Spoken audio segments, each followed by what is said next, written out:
کیا یہ نبی کریم صلی اللہ علیہ وسلم سے اس وقت جو دنیا میں ہو رہا ہے اور 10ویں محرم کو جو منایا جا رہا ہے، کیا میرے آقا صلی اللہ علیہ وسلم سے ثابت ہے؟ ارے حضرت حسین کی جو شہادت ہوئی ہے اس سے زیادہ بڑی شہادت اور بڑا علم حضور کے چچا کا مسئلہ ہے، حضرت حمزہ رضی اللہ تعالیٰ عنہ۔ غزوہ احد ہوا اور کیسے مارا وحشی نے، وحشی خود بیان کر رہا ہے، میں ایک پتھر کے پیچھے چھپا ہوا تھا، حمزہ یوں نکلے، بخاری شریف میں ہے، حمزہ نکلے، میں نے زور سے زہر میں ڈوبا ہوا نیزہ مارا، اتنے زور سے مارا، آگے سے لگا، پیچھے کو چلا گیا، حمزہ گرے، میں دوڑا اور دوڑ کر کے فوراً حمزہ کے گلے میں دوسرا نیزہ مار دیا، حمزہ شہید ہو گئے۔ اور شہید ہوئے کیا؟ آگے ویسے بیان کرتے جا رہے، اسلام لانے کے بعد کہہ رہے ہیں میں نے حمزہ کی ناک کاٹ ڈالی، میں نے حمزہ کے کان کاٹ ڈالے، اور میں نے حمزہ کا سینہ چاک کر دیا، اور ہندا نے مجھے کہا تھا کہ اگر تو حمزہ کا کلیجہ لا کر مجھے دے گا تو میں تجھے آزاد کر دوں گا۔ میں نے سینہ چاک کیا اور یوں چیرا اور کلیجہ نکالا اور ہندا کو جا کر کے دے دیا۔ ہندا نے اپنی دشمنی میں حضرت حمزہ کے کلیجے کو منہ میں لے کر چبایا اور یہ کہا آج دشمنی میری مکمل ہو گئی۔ حضرت یہ وحشی بیان کرتے جا رہے ہیں اور میرا نبی زارو قطار روتا جا رہا ہے، زارو قطار اگر کوئی تعزیت منائی جاتی اس طرح پر جو حسین کی منائی جا رہی ہے تو حضرت حمزہ کی منائی جاتی۔ میرے نبی نے حضرت حمزہ کی تعزیت اس طرح نہیں منائی۔ ہاں میرا نبی رویا ضرور، اور غم اتنا تھا، اتنا غم تھا، اتنا غم تھا، غموم کا عالم یہ تھا میرے نبی پر کہ اللہ کو تسلی دینی پڑی، اور یوں فرمایا میرے محبوب اپنے چچا پر غم نہ کر، میں نے تیرے چچا کو شہیدوں کا سردار بنا دیا۔ سید الشہداء کا لقب ملا حضرت حمزہ رضی اللہ تعالیٰ عنہ کو۔ اگر یہ جو اس وقت جلوس اور جو کچھ کیا جا رہا ہے اگر میرا نبی کرتا تو حضرت حمزہ رضی اللہ تعالیٰ عنہ کے لیے کر لیتا۔ اتنا نہیں، غزوہ موتا ہو رہا ہے، سن ہجری 6 کے اندر غزوہ موتا ہوا، میرے نبی نے 1500 آدمیوں کو لے کر کے، اور سردار کون ہے؟ فرمایا زید ابن حارثہ اس کے امیر بنیں گے، اور میرا زید شہید ہو جائے تو اس صورت میں عبداللہ ابن رواحہ جھنڈا سنبھالیں گے، اور اگر وہ شہید ہو جائے تو میرا جعفر جھنڈا سنبھال لے گا، اور اس کے بعد اگر وہ بھی شہید ہو جائے تو پھر مسلمان جس کو چاہے اپنا امیر بنا لیں گے۔ چلا ہے یہ لشکر، اللہ کا نبی مسجد نبوی میں بیٹھا ہوا ہے، 1500 کلومیٹر دور ہے یہ لشکر، اور میرا نبی مسجد میں بیٹھ کر اطلاع دے رہا ہے کہ میرا زید شہید ہو گیا، اور میرے جعفر نے جھنڈا سنبھال لیا۔ جعفر کون ہے؟ حضور کے چچا زاد بھائی، علی کے حقیقی بھائی۔ فرمایا میرے جعفر کا ہاتھ کٹ گیا، دوسرے ہاتھ میں لیا، دوسرا ہاتھ کٹ گیا، اور میرے جعفر کا گلا بھی کٹ گیا۔ اب جھنڈا عبداللہ ابن رواحہ نے لیا، عبداللہ ابن رواحہ بھی شہید ہو گیا۔ حضور بیٹھے بیٹھے اطلاع دیتے جا رہے ہیں، جبریل آ کر کے بتا رہے ہیں، فرمایا میرا عبداللہ بھی شہید ہو گیا، اور لوگوں نے خالد ابن ولید کو اپنا امیر بنا لیا، اور خالد لشکر کو بچا کر آ رہے ہیں۔ کسی نے آ کر بتایا بخاری شریف میں کہ جعفر کے گھر والی بہت رو رہی ہے۔ حضور نے فرمایا جاؤ تسلی دو، پھر آئے فرمایا خاموش نہیں ہو رہی ہے، حضور نے فرمایا تسلی دو، پھر آئے فرمایا جاؤ تسلی دو، اور چوتھی مرتبہ فرمایا اگر نہیں مان رہی ہے تو اس کے منہ میں مٹی ڈال دو۔ پھر حضور اٹھے خود تسلی کے لیے، پہلے زید کے گھر گئے، پھر عبداللہ ابن رواحہ کے گھر گئے، پھر جعفر کے گھر گئے۔ جعفر کے 3 بیٹے تھے، 3، ایک چھوٹی بیٹی 1.5 سال کی، ایک 5 سال کا بچہ اور ایک 9 سال کا۔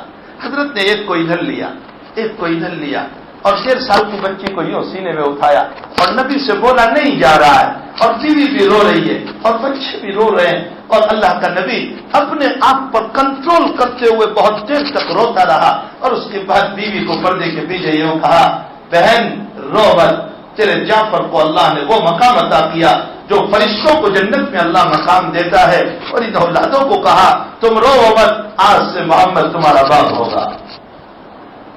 میرے بھائیوں، یہ اسلام کا گلشن ویسے ہی آباد نہیں ہوا ہے، یہ اسلام اور قرآن کا گلشن آباد ایسے ہی نہیں ہوا ہے جس کو آج ہم ویران کر رہے ہیں۔ آج ہم نے اسلام کو کس کے حوالے کر دیا؟ رسم کے حوالے، ناچنے کے حوالے، کودنے کے حوالے۔ پوچھو ان لوگوں سے جو میدان میں ناچتے اور کود رہے ہیں، بتاؤ ان کو تم نے ظہر کی نماز پڑھی، تم نے عصر کی نماز پڑھی، تم نے مغرب کی نماز پڑھی، تم نے عشاء کی نماز پڑھی، تمہیں کیا ہو گیا ہے؟ حضرت حسین اس سے خوش نہیں ہوں گے، حسین خوش ہوں گے تمہاری نماز کے پڑھنے سے۔ میرا نبی تو یہ کہہ رہا ہے کہ 10ویں محرم کو روزہ رکھو۔ حضور پاک صلی اللہ علیہ وسلم نے خود روزہ رکھا اور فرمایا 10ویں محرم کو روزہ رکھو۔ میرے نبی نے فرمایا رمضان سے پہلے جب رمضان کا مسئلہ نہیں آیا تھا تو 10ویں محرم کا روزہ فرض تھا، فرض، اور جب رمضان آ گیا تو اس کے بعد 10ویں محرم کے روزے کو سنت قرار دے دیا گیا۔ اور میرے نبی نے فرمایا یہود بھی روزہ رکھتے ہیں 10ویں اور 11، 10ویں کا آئندہ اگر میں زندہ رہا تو 2 روزے رکھوں گا، یعنی 9 اور 10 یا 10 یا 11۔ لیکن اللہ کے نبی اگلے سال زندہ نہیں رہے، اس لیے علماء نے لکھا ہے کہ 9 10 رکھو یا 10 11 رکھو۔ اور حضور پاک صلی اللہ علیہ وسلم نے فرمایا جس نے 10ویں محرم کا روزہ رکھا اللہ پچھلے 1 سال کے گناہوں کو معاف کر دے گا۔ کہاں وہ شراب کی جہاں پیاز اور شربت کو پلانے کے بدلے ہوں گے؟ نبی تو روزہ رکھنے کو کہہ رہا ہے، وہاں کہاں شربت کے پلانے کے بدلے ہو سکتے؟ امت کو کیا ہو گیا؟ امت نے رسم کو عبادت سمجھ لیا، امت نے غلط کاموں کو حقیقت سمجھ لی، امت نے باطل کو حق سمجھ لیا، امت نے شیطانی طریقوں کو نبی کریم صلی اللہ علیہ وسلم کا طریقہ سمجھ لیا۔ میرے بھائیوں یہ اسلام کا گلشن بڑی محنت سے حضور پاک صلی اللہ علیہ وسلم نے آباد کیا ہے۔ میں یہ کہہ رہا تھا کہ اللہ کے حق بھی اترا، باطل بھی اترا، آدم بھی اترے، شیطان بھی اترا، اور یہ کشمکش دونوں کے درمیان چل رہی ہے اور قیامت تک چلتی رہے گی، قیامت تک یہ کشمکش چلتی رہے گی۔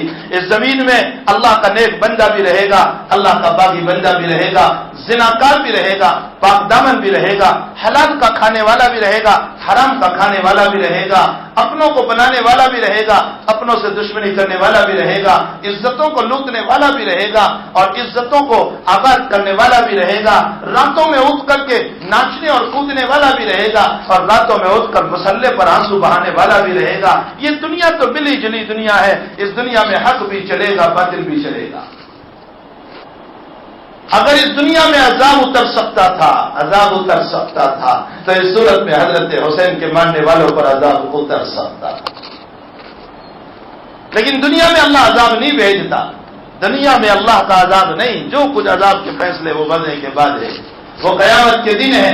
تو حق و باطل کی کشمکش تو پہلے سے چل رہی ہے اور یہ کشمکش ہر دور میں ہوتی چلی آئی، یہاں تک کہ محمد رسول اللہ صلی اللہ علیہ وسلم جب اس دنیا میں تشریف لائے تو آقا صلی اللہ علیہ وسلم ایک طرف ہے تو ایک طرف ابو جہل ہے، ابو لہب ہے، عتبہ ہے، شیبہ ہے، ولید ہے، یہ بڑے بڑے لوگ ہیں ایک طرف میرے آقا صلی اللہ علیہ وسلم ہے، غریبی ہے، حالات ہے، پریشانیاں ہیں، ان تمام کی کشمکش چل رہی ہے، یہاں حق ہے، یہاں باطل ہے، یہ شیطان کا راستہ چلنے والے، یہ محمد رسول اللہ صلی اللہ علیہ وسلم اور اللہ کے راستے پر چلنے والے، یہ 2 طریق چل رہے ہیں، یہاں تک کہ اسلام آباد ہوا اور اسلام کے آباد ہونے کے بعد اللہ کے حبیب نے ایک مرتبہ بڑی عجیب بات فرمائی۔ حضرت ابو ہریرہ رضی اللہ تعالیٰ عنہ فرماتے ہیں، بخاری شریف کتاب العلم کی روایت، فرمایا حفظ تو من رسول اللہ صلی اللہ علیہ وسلم بیاعین، میں نے میرے نبی سے، ابو ہریرہ فرماتے میں نے میرے نبی سے 2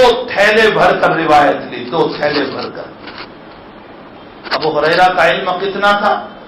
علامہ محمد ابن حزم ظاہری رحمۃ اللہ علیہ فرماتے ہیں کہ 70 اونٹوں پر ابو ہریرہ کی حدیثوں کو رکھا جائے تو بھی وہ علم ختم نہیں ہو سکتا، وہ علم ابو ہریرہ کے پاس تھا۔ فرمایا میں نے 2 تھیلے بھر کر روایتیں لی، ایک تھیلا امت کے سامنے ڈال دیا، بیان کر دیا، اور ایک تھیلا میں نے چھپا دیا، میں اس کو بیان نہیں کروں گا، اور اگر بیان کروں گا تو ابو ہریرہ فرماتے ہیں مجھے کاٹ دیا جائے گا، مجھے مار دیا جائے گا۔ اب محدثین بحث فرماتے ہیں کہ جو تھیلا بیان نہیں ہوا اس میں کیا روایتیں تھیں، اس میں کیا باتیں تھیں؟ کسی نے کہا اسرار و رموز تھے، صوفیہ یہی کہتے ہیں کہ اسرار و رموز تھے۔ کسی نے کیا کہا، مجدد الفسانی رحمۃ اللہ علیہ فرماتے ہیں کہ دوسرے تھیلے میں ظالم بادشاہوں کے نام تھے جو حضور نے بیان فرمائے تھے. اسی لیے ابو ہریرہ ایک دعا فرماتے تھے، اللہم انی اعوذ بک من رعث الستین، اے اللہ میں سن ہجری 7 سے پناہ چاہتا ہوں، تو اس سے پہلے مجھے موت دے دینا.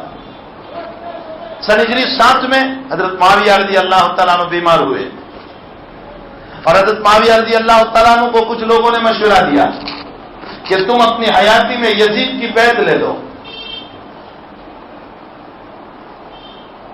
حضرت معاویہ نے اعلان کیا اپنے بیٹے کی بیعت کے لیے. کچھ صحابہ نے انکار کر دیا. انکار کرنے والوں میں عبداللہ ابن زبیر ہے، محمد بن ابی بکر ہے، عبداللہ ابن عباس ہے، عبداللہ ابن عمر ہے، حسنین ہے، حضرت حسین، اور حضرت حسن کی تو شہادت ہو گئی، حضرت حسین ہے. ان لوگوں نے منع کیا اس لیے کہ یزید کے حالات ٹھیک نہیں تھے، وہ عمارت کے لائق نہیں تھا، وہ خلافت کے لائق نہیں تھا، اس لیے ان صحابہ کرام نے منع کر دیا. کچھ لوگوں نے بیعت کر لی. ابو بکر رضی اللہ تعالیٰ عنہ کے بیٹے محمد بن ابی بکر، وہ تو امیر معاویہ کی حیاتی ہی میں انتقال کر گئے. عبداللہ ابن عمر رضی اللہ تعالیٰ عنہ صوفی صحابی تھے، فرمایا سب بیعت کریں گے میں بھی کر لوں گا. حضرت عبداللہ ابن عباس رضی اللہ تعالیٰ عنہ کی اپنی خاموشی تھی، لیکن حضرت حسین جس میں محمد کا خون دوڑ رہا تھا، اور عبداللہ ابن زبیر اس میں بھی حضور کی نسب کا خون دوڑ رہا تھا، اس لیے کہ عبداللہ ابن زبیر رضی اللہ تعالیٰ عنہ کی دادی جو ہے وہ نبی کریم صلی اللہ علیہ وسلم کی پھوپھی ہے، حضرت صفیہ رضی اللہ تعالیٰ عنہ. یہ دونوں صحابی عرض ہے کہ نہیں ہو سکتی ہے بیعت. اسی میں بہت مختصر اشارہ کروں.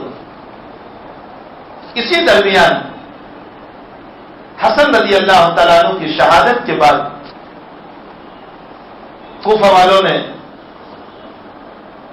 17,000 کے قریب خطوط لکھ کے حضرت حسین کو دعوت دینے کے لیے کہ تم آ جاؤ، ہم تمہارے ہاتھ پر بیعت کریں گے، ہم تم کو اپنا امیر تسلیم کریں گے، ہم یزید کو ماننے کے لیے تیار نہیں ہیں، ہم نے پہلے بھی تمہارے باپ علی کی مدد کی ہے، اس کے بعد حسن کی مدد کی ہے، ہم آپ کی بھی مدد کریں گے. حضرت حسین رضی اللہ تعالیٰ عنہ نے اپنے رشتہ دار مسلم ابن عقیل رضی اللہ تعالیٰ عنہ کو بھیجا حالات کا جائزہ لینے کے لیے. وہ اپنے 2 بیٹوں کے ساتھ وہاں پہنچے. پرتپاک استقبال کوفہ والوں نے کیا، لیکن الکوفی لا یوفی، کوفہ والے کبھی بھی وفادار ثابت نہیں ہوئے. حضرت حسن کے زمانے سے لے کر آج تک آپ دیکھ لیجئے سارے فتنے عراق ہی سے اٹھتے. جس وقت یزید کا آدمی وہاں پہنچا، عمرو بن زیاد، اور اس نے وہاں کوفہ میں پہنچ کر اپنی عمارت کا خلافت کا اعلان کیا اور یزید کے لیے بیعت کا اعلان کیا. کوفہ والوں نے اندرونی طور پر سازش کر کے مسلم ابن عقیل کو حوالے کر دیا. مسلم شہید ہو گئے، معصوم 2 بچے تھے ان کو بھی شہید کر دیا. حضرت حسین کو ان باتوں کا علم نہیں تھا. حضرت حسین نے تو دیکھا کہ کوفہ والے مجھے بلا رہے ہیں، آپ اس دعوت پر نکل گئے، آپ کو منع کیا. عبداللہ ابن عباس نے نہ جائیں، ان کا اعتبار نہیں. عبداللہ ابن زبیر نے منع کیا آپ نہ جائیں، لیکن حسین نے یہ سوچا جب وہ لوگ بلا ہی رہے ہیں تو میں کیوں نہ جاؤں. آپ نکلے ہیں. راستے میں پتا چلا کہ مسلم بھی شہید، دونوں بیٹے بھی شہید، اور یزید کا لشکر میرے مقابلے میں آ رہا ہے، اور کربلا میں دونوں کا مقابلہ ہو گیا. 8 محرم الحرام کو وہاں پہنچے، جا رہے تھے کوفہ. صرف فیملی کے آدمی تھے، کوئی لڑائی مقابلہ مقصود نہیں تھا. عمرو بن زیاد، شمر دل دوشن، یہ یزید کے آدمی اپنا نام برا کرنے کے لیے حسین کے خون کے پیاسے ہو گئے. حضرت حسین نے 3 باتیں رکھی، یا تو مجھے واپس مدینہ جانے دو، یا مجھے کوفہ چلا جانے دو، یا مجھے یزید کے پاس چلے جانے دو، میں اس سے بیٹھ کر کچھ بات کروں. لیکن شمر دل دوشن کہنے لگا کہ اگر آج حسین چھوٹ گئے اور یزید کے پاس پہنچ گئے تو یزید سے اگر مل جائیں گے تو میری عزت ختم ہو جائے گی. جیسے آج کچھ لوگ اپنا نام سی ایم اور پی ایم کے پاس کمانے کے لیے بے قصور مسلمانوں کو مارتے ہیں. شمر دلدوشن نے اس وقت یہی کیا اور یہ کہا کہ ہم یزید کے پاس بھی نہیں جانے دیں گے, مقابل دینے بھی واپس نہیں, کوفہ بھی نہیں, یا تو میرے ہاتھ پر بیعت کرو یا پھر میدان میں آؤ. نبی محرم کو حسین سوئے ہوئے ہیں. عصر کے بعد آنکھ لگ گئی, مغرب سے پہلے آنکھ کھلی اور چونکتے ہوئے کھڑے ہوئے اور فرمایا ابھی ابھی میرے نانا جان نبی کریم صلی اللہ علیہ وسلم آئے اور مجھے یہ کہا حسین کل تم مجھے مل جاؤ گے. یہ اشارہ تھا اس بات کی طرف. 10 محرم سن ہجری 61 جمعہ کا دن. عجیب ہے کہ آج جمعہ ہی کا دن ہے. عجیب اتفاق ہے کہ اس وقت بھی جمعہ کا دن تھا, آج بھی جمعہ کا دن ہے. صبح کو ان لوگوں نے جو حملہ شروع کیا ہے, معصوم اولاد, حضرت حسین کے باپ شریک اور بھی 5 بھائی تھے. باپ شریک فاطمہ سے نہیں, اور بھی بھائی تھے, ان کی بھی اولادیں تھیں. یہ سب شہید ہوتے تھے. معصوم 5 سال کا بچہ مارا جا رہا ہے, 7 سال کا بچہ مارا جا رہا ہے, 10 سال کا بچہ مارا جا رہا ہے. اور ظہر کے وقت تک میں قریباً 20 آدمیوں کو شہید کر دیا گیا. حضرت حسین نے کہلوایا کہ ہمیں ظہر کی نماز پڑھ لینے دو. جمعہ تھا لیکن سفر میں تھے, ہمیں ظہر کی نماز پڑھنے دو. شمر دلدوشن نے کہلوایا تم باغی لوگ ہو, باغیوں کے جمعہ کا اعتبار نہیں, ظہر کا اعتبار نہیں, تمہیں نماز کا موقع نہیں ملے گا. حسین نے کہا باغی تو تم ہو, ہم نہیں, ہم تو اپنے نانا کے دین کو آباد کرنے کے لیے آئے ہیں. صلاۃ الخوف پڑھی, 52 آدمی تھے, 26 دشمن کے سامنے اور 26 نماز میں ہیں. نماز پڑھی, کس عالم میں نماز پڑھی. کسی کا جبڑا ٹوٹا ہوا, سر پھوٹا ہوا, ہاتھ ٹوٹا ہوا, پاؤں سے خون نکل رہا ہے, پیٹ سے خون نکل رہا ہے, اور اس عالم میں نماز کے لیے کھڑے ہیں اور ظہر کی نماز پڑھی. ہمارے حضرت جی رحمۃ اللہ علیہ یوسف صاحب فرماتے ہیں اے لوگوں میری بات کو تم جذبات پہ محمول نہ کرو تو میں یہ کہوں گا تم پانی میں وضو کرتے ہو, نبی کے نوازوں نے خون میں وضو کیا. آج میرا جوان بہانوں سے نماز چھوڑ دیتا ہے, آج میرا جوان بہانوں سے دین کو چھوڑ دیتا ہے, مسجدوں سے گزرتا ہے, نماز نہیں ہوتی, فجر کی نماز غائب, عشاء کی نماز غائب, بہانے بنا کر کے نمازوں کو چھوڑ دیتا ہے. اس عالم میں بھی نماز پڑھی کہ خون بہ رہا ہے. اور پھر دوبارہ میدان گرم ہوا. ایک کوفی کا کلام نقل کیا ہے, بڑا عجیب. میدان گرم ہوا, یقین بات ذکر شہید ہوتے رہے اور خیمے سے رونے کی آواز آتی رہی, اور حضرت حسین رضی اللہ تعالیٰ عنہ اپنے معصوم 1.5 سال کے بچے کو یوں لے کر کے نکلے ہیں اور دوسری طرف دینے جا رہے ہیں. کتنے میں ظالموں نے تیر مارا اس کے بھی گلے میں اور شہید ہو گئے. اس وقت 2 قطرے آنسو کے نکلے, ورنہ حسین ایک کوفہ کا آدمی یوں نقشہ کھینچ کر کہہ رہا ہے کہ یہ عجیب نبی کا خون اس میں دوڑ رہا تھا کہ اس کی کھیتی اس کے سامنے ویران ہو چکی ہے, لیکن اس کے سامنے اپنے نانا کا دین ہے کہ دین اگر آباد ہو جائے تو میں ان سب کو قربان کرنے کے لیے تیار ہوں. شام ہوتے ہوتے سبھی ختم ہو گئے اور سب کے گلوں کو کاٹ دیا گیا, حتیٰ کہ حسین کے گلے کو بھی کاٹ دیا گیا, اور نبی کی نوازیوں کو اور ان بیٹیوں کو ہاتھ کری پہنائی. البدایہ والنہایہ میں لکھا ہے یوں نہیں پہنائی, یوں پہنائی. ساری عورتوں کو باندھ دیا, پیچھے سے پردے اتار دیے. اور کیا ماتم ہوگا, کیا وہ جلوس ہوگا, کیا وہ ماتم. تو زینب رضی اللہ تعالیٰ عنہا اس موقع پر جو کلمات کہہ رہی ہے, مورخین نے ان کلمات کو نقل کیا اور یوں کہا واہ محمدہ, ہے میرے نانا, ہے میرے نانا, میں تمہیں کیا بتاؤں, دلہا گھوڑے پر سوار ہوتا ہے, تیرا نواسا تو نیزے پر سوار ہو گیا. کیا یہ قربانیاں ناچنے اور کودنے کے لیے دی تھی؟ کیا یہ قربانیاں جھوٹ بولنے کے لیے دی تھی؟ کیا یہ قربانیاں شراب پینے کے لیے دی تھی؟ کیا یہ قربانیاں ہماری ان بیٹیوں کو کھلے سر وہاں گھمانے کے لیے دی تھی؟ کیا ہو گیا اس امت کو؟ یہ ظالم امت رسم کو دین بنا کر کے سمجھ رہی ہے اپنے ثواب کا کام۔ ثواب کا کام تو یہ ہے کہ آج کے دن میں قرآن پڑھا جائے، آج کے دن میں نمازیں پڑھی جائیں، آج کے دن میں روزہ رکھا جائے اور ان کو ایصال ثواب کیا جائے اور یہ کہا جائے کہ انہوں نے خون بنایا تو آج ہمارے پاس قرآن ہے، اگر خون نہ بہاتے تو ہمیں قرآن نہ ملتا، ہمیں حدیثیں نہ ملتی، ہمیں دین نہ ملتا۔ یہ ہے اصل تو، لیکن بجائے اس کے ہمارا دن کیسے گزر رہا ہے آج کا، ہم اپنا دن کیسے منا رہے ہیں آج کو۔ زینب نے کہا واہ محمدہ، اے میرے نانا، تمہیں میں کیا سناؤں، آج تمہارا نواسا ہر دلہا گھوڑے پر سوار ہوتا ہے اور تیرا نواسا نیزوں پر، یوں نیزوں پر گردن اٹھا لی گئی، نیزوں پر کاٹ کر۔ اور اس کے بعد اگلے جملے میں زینب نے کہا تمام لوگ دلہا بنتے ہیں تو فلہار پہنتے ہیں، تیرے نواسے نے خون کا فلہار پہنا ہے۔ بہت ضعیف روایت ہے، بعضوں نے تو اس کو موضوع تک کہہ دیا ہے، ضعیف روایت ہے، لیکن میں اس کو نقل کروں، عبداللہ خان کی بات ہے اس لیے اس پر کوئی کلام بھی نہیں۔ عبداللہ ابن عباس رضی اللہ تعالیٰ عنہ فرماتے ہیں میں سویا تھا، اچانک چونک کر کھڑا ہوا، میں نے خواب دیکھا میرے آقا صلی اللہ علیہ وسلم پریشان حال ہے اور ہاتھ میں بوتل ہے اور اس میں خون ہے۔ فرمایا یا رسول اللہ آپ اتنے پریشان کیوں ہیں؟ فرمایا میرے حسین کا خون ہے اس میں۔ اس امت نے کن کو مارا؟ جس کو میرے نبی نے بوسہ دیا، جس کو میرے نبی نے چوما اور چاٹا۔ ایک دن صبح صبح فاطمہ کے مکان پر گئے، آئینہ لوکا میرا منا کہاں ہے؟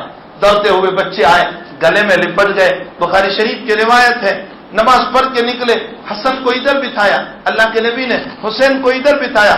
ابو بکر کہنے لگے واہ واہ آئین المرکبان، تمہاری سواری کتنی اچھی ہے، یعنی نبی کریم صلی اللہ علیہ وسلم تمہاری سواری کتنی اچھی ہے۔ تو حضور نے فرمایا سوار بھی تو اتنے ہی اونچے ہیں۔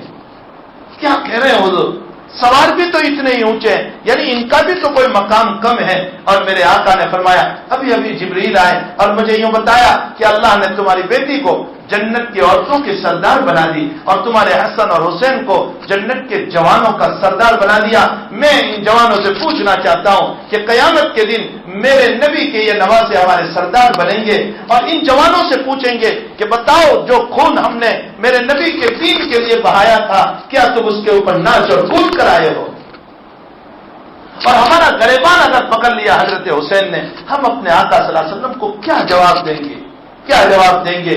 آج ہمارا مارکیٹ جھوٹ سے بھرا ہوا، آج ہمارا مارکیٹ فریب سے بھرا ہوا، آج ہمارا مارکیٹ سود کے کاروبار سے بھرا ہوا، آج ہمارا مارکیٹ دھوکہ بازیوں سے بھرا ہوا۔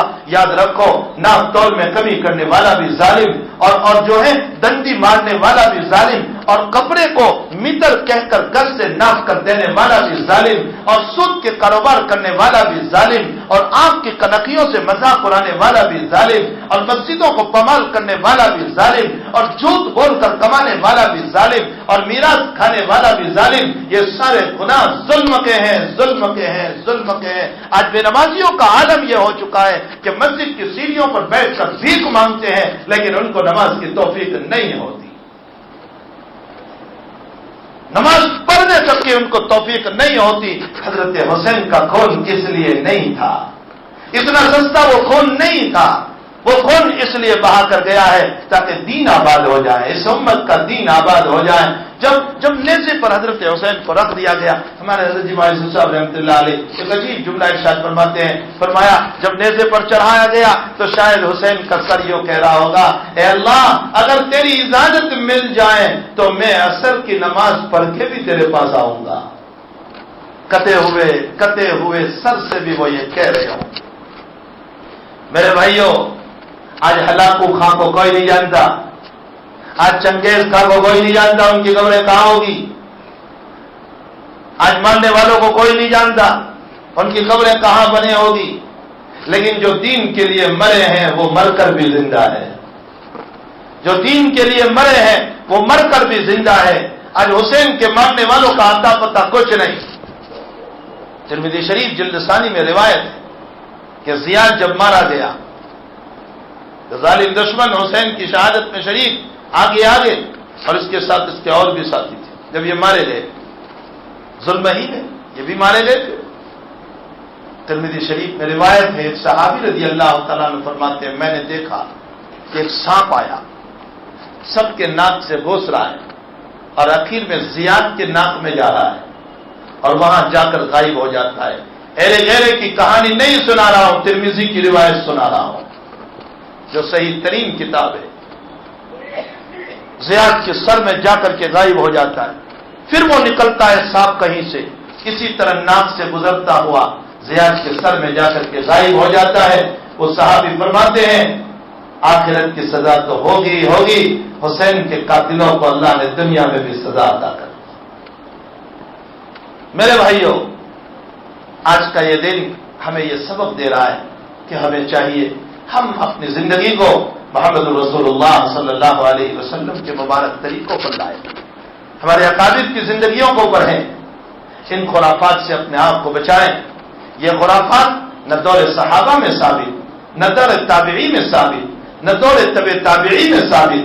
حالانکہ بے شمار شہادتیں واقع ہوئی ہے, بے شمار شہادتیں. یہ ساری بات لانے والا تمہارے ملک کا بابر ہے اور بابر تیم النگ کی اولاد ہے. مغلیہ سلطنت کی بنیاد ڈالنے والا بابر یہ تیم النگ کی اولاد ہے اور یہ سارے خرافات کو لایا تھا اور وہی خرافات ہمارے اندر آباد ہو گئے اور ہم نے جو شیعوں کا طریقہ تھا ان طریقوں کو اپنے اندر لے لیا. ماتم کا یہ طریقہ شیعوں کا ہے, ماتم کا یہ طریقہ اہل سنت والجماعت کا نہیں ہو سکتا.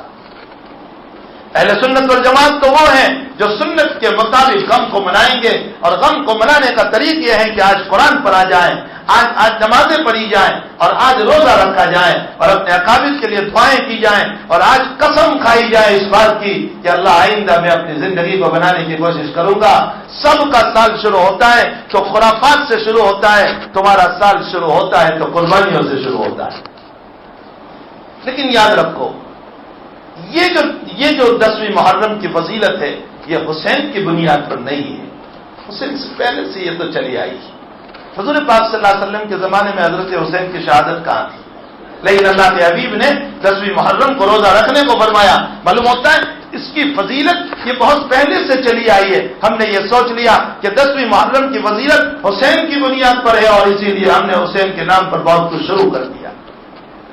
وَلَا تَحْسَبَنَّ الَّذِينَ قُتِلُوا فِي سَبِيلِ اللَّهِ أَمْوَاتًا بَلْ أَحْيَاءٌ وَلَٰكِن لَّا تَشْعُرُونَ.